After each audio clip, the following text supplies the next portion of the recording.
Hey everyone, welcome to my Eid blog. Finally তোমাদের জন্য আমি আমার ঈদের ব্লগ নিয়ে চলে এসেছি। কোরবানির ঈদে সাধারণত বের হওয়া হয় না, বাসায় কাজ থাকে, বাট এবার আমরা বের হলাম। সো তোমার সাথে আজকে পুরো দিনটাই শেয়ার করবো। সকালে ঘুম থেকে উঠে ফ্রেশ হয়ে নিয়ে নতুন জামা পরে রেডি হয়ে গেলাম। রেডি হয়ে নিচে চলে আসলাম গরু জবাই দেখতে।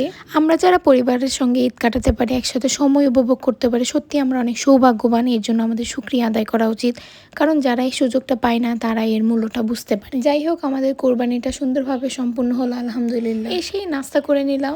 এরই মধ্যে মাংস কাটা হয়ে গিয়েছিল। এখানে ছোটভাবে কলিজা কাটছিল আর বড়ভাবে মাংস এবং তেহারি রান্না করছিল। আমি পার্সোনালি তেহারি এবং বিরিয়ানির অনেক বড় ফ্যান, আমার অনেক ভালো লাগে এগুলো খেতে। মিনওয়াইল আমি নিচে গিয়ে দেখলাম কোনো কাজ আছে কিনা। তখন কিছু মাংস প্যাকেট করা হচ্ছিল, তাই আমিও ভাবলাম একটু হেল্প করি।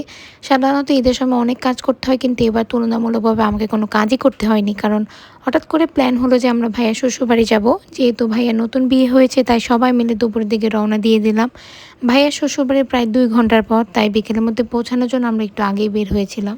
ঈদের দিন আমি নবাবী সেমাইও বানিয়েছিলাম, সেটার ভিডিও আমি অলরেডি দিয়েছি। দুপুরের দিকে আমরা রওনা দিয়ে দিলাম, আর যাওয়ার সময় মিষ্টি না নিয়ে গেলে তো হয় না, তাই পথে দাঁড়িয়ে কিছু মিষ্টি নিল। সেদিন অনেক গরম ছিল। ঈদের দিনে কারো বাসায় গেলে আপ্যায়ন তো থাকবে, আমাদের অনেক সুন্দরভাবে আপ্যায়ন করা হয়েছিল। বিভিন্ন ধরনের নাস্তা, মজার মজার খাবার খেয়েছি অ্যান্ড পরিবারের সবার সাথে খুবই ভালো সময় কাটলো। তো আজকে ভিডিও এই পর্যন্ত। আশা করি তোমাদের ভালো লেগেছে। If you guys liked my video, don't forget to follow my channel. By.